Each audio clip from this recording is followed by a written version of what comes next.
Bonjour la famille, j'espère que vous allez très bien. Alors nous allons aujourd'hui ensemble avec vous réaliser ces logos que vous voyez là.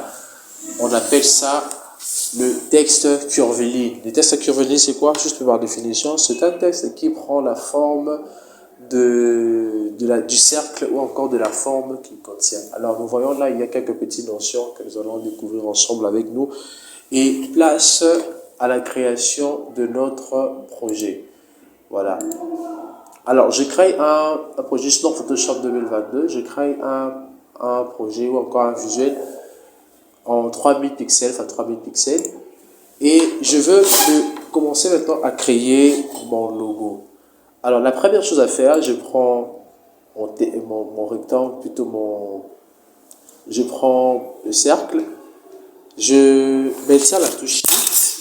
Je maintiens la touche Shift pour ne pas faire Je maintiens la touche Shift pour ne pas faire quelque chose d'ovale et je vais tracer mon cercle. Voilà, je maintiens la touche Shift et je trace mon cercle pour qu'il ne puisse pas être ovale. Voilà. Dans le début, je préfère qu'il ait une couleur noire. Voilà, mon texte est là. Et puisqu'il est toujours sélectionné, je prends l'outil texte. Je me place juste à côté de mon texte, j'écris force du progrès. Voilà, j'ai écrit force du progrès. Voilà, et je préfère d'abord pour l'instant qu'il soit aussi en noir. Alors, je prends l'outil de sélection de tracé qui est juste à côté du texte. Je pousse un peu le point d'ancrage qui est là.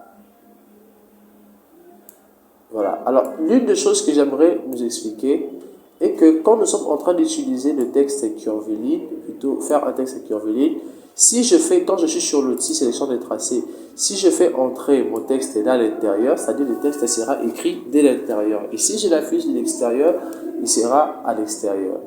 Alors, j'ai bougé et je trouve bien que mon texte avait quelques petits soucis. Je pousse un peu le petit point d'ancrage et j'ai remets mon texte d'une manière centrée. Alors, je prends aussi la règle, je place la règle là pour voir si mon texte est centré. Je trouve qu'il part à peu près, je préfère le laisser comme ça. Alors, je prends en deuxième lieu mon ellipse, je duplique pour écrire Icebell. Mais je préfère que mon ellipse puisse être sans couleur, mais avec un fond noir.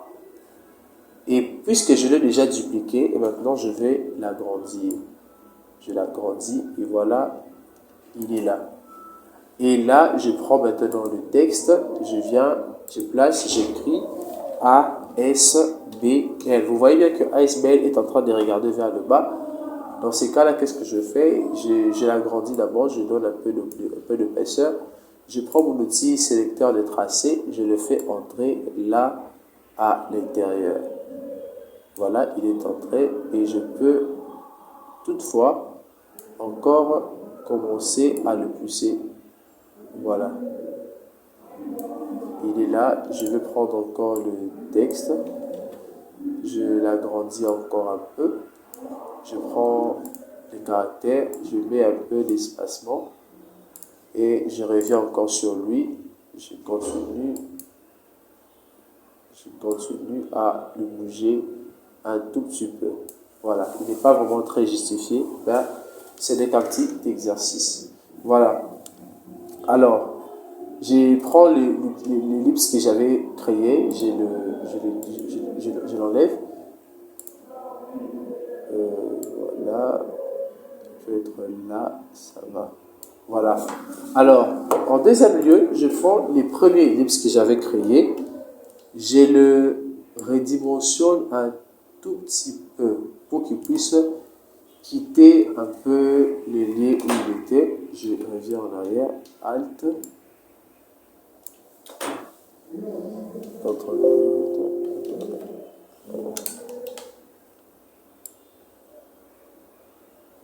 voilà. Il est toujours trop petit. Je l'agrandis un tout petit peu. Voilà. Alors, après avoir fait cela, les duplique encore. Mais cette fois-ci, je prends celui du bas, je lui change de couleur. Je lui donne une autre couleur, je reviens sur l'outil de déplacement. Et là, maintenant, je l'agrandis. Il est déjà là, Shift Alt. Voilà. Là maintenant, je l'agrandis. Voilà, je l'agrandis et voilà, il est bien posé, je l'agrandis. Et ensuite, je vais prendre le texte que j'ai, je vais le mettre en couleur blanche. Je le mets en blanc. Celui-ci aussi, je le mets en blanc. Je ne sais pas si ici il y avait quelle couleur. Voilà, c'est des cercles qui n'avaient pas cette couleur. Le cercle était à peu près comme ceci, si je ne me trompe pas. Je pense que le cercle était comme ceci. Voilà, le cercle était comme cela. Et je prends le cercle de l'intérieur, Shift Alt, il descend encore un peu. Très bien. Et le cercle de l'intérieur, je le mets en couleur blanche. Ça. Alors, j'ai la dernière chose à faire. Je prends maintenant mon logo, je l'amène, je le mets là. Il est très gros, je le redimensionne. Je prends mon logo. Voilà, Shift Alt, je les redimensionne. Ah, il y a un petit problème là. Et hop.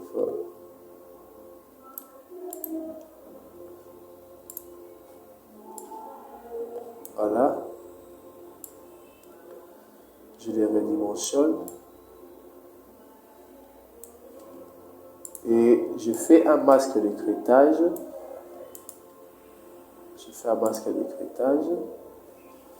Et là maintenant, je peux le positionner. À l'intérieur. Et voilà ce que ça me donne. Ça me donne avec ma petite forme. Alors je vais sélectionner le tout afin d'agrandir un peu.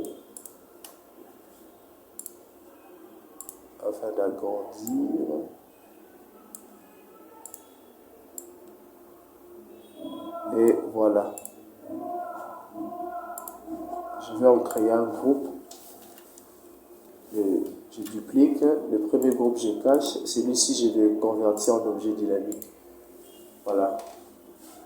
Et ensuite, j'ai créé un dégradé, plutôt, je crée un calque d'arrière-plan avec cette couleur.